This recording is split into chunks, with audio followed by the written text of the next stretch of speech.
নমস্কার বন্ধুরা, আমি সবিতা। ঘরে কিছু নেই রান্নার জন্য, তার মধ্যে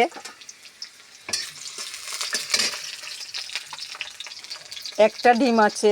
এইটা দিয়েই কিভাবে 10 জনের রান্না করা যায় সেইটা আজকে দেখাচ্ছি।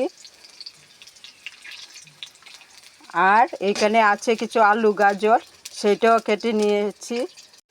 গ্যাস নেই, আর অতিথি এসেছে, আর অতিথির জন্যই রান্না করছি।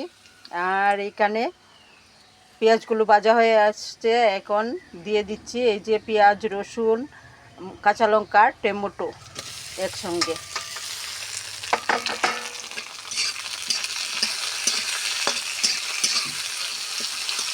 দিয়ে দিচ্ছি হলুদ, মরিচের গুঁড়া, কাঁচা লঙ্কা দিয়েছি, তবু অল্প দিচ্ছি কালারের জন্য। এখন দিয়ে দিচ্ছি অল্প জিরার গুঁড়া,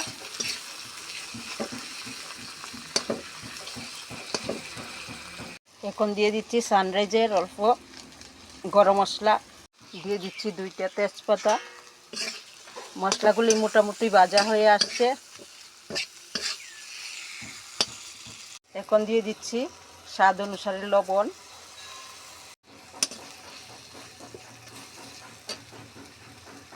একটা ডিম, আর ঘরে অতিথি এসেছে, আর তার সঙ্গে কিছু ভেবেই পাচ্ছি না কি রান্না করব।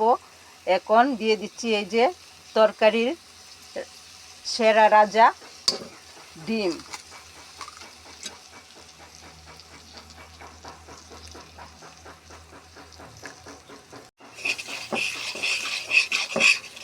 সবগুলি একখানে ভালোভাবে মিশিয়ে এই যে হয়ে আসছে। টমেটোটাও নরম হয়ে গেল, হয়ে আসছে ভাজা ভাজা। এখন দিয়ে দিচ্ছি এই যে আলু, গাজর আর রামাস মিলে।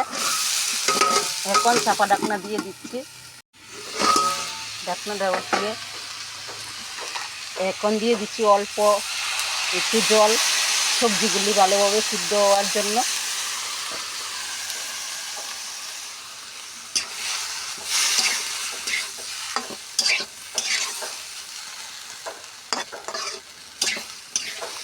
বাই চান্স বাড়িতে অতিথি এসেছে আর ঘরেও কিছু রান্নার নেই, একটা ডিম থাকলেও এইভাবে করতে পারেন, বা ডিম ছাড়াও এইভাবে করে অতিথিকে দিতে পারেন। ডালের সঙ্গে এটা খুব সুন্দর ভালো খাওয়া যায়।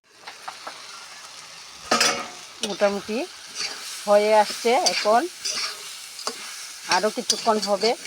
এই যে হয়ে যাচ্ছে ভাজা ভাজা, খুব সুন্দর গন্ধ বেরিয়ে গেছে। বন্ধুরা, এইভাবে রান্না করে একবার খেয়ে দেখবেন, খুব ভালো হয়।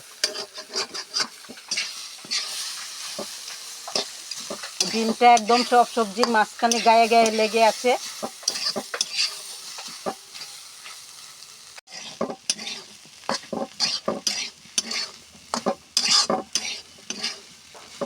ডিম, আলু, টমেটো, রামাস, গাজর এগুলি দিয়ে এইভাবে বানিয়ে খেয়ে দেখবেন বন্ধুরা।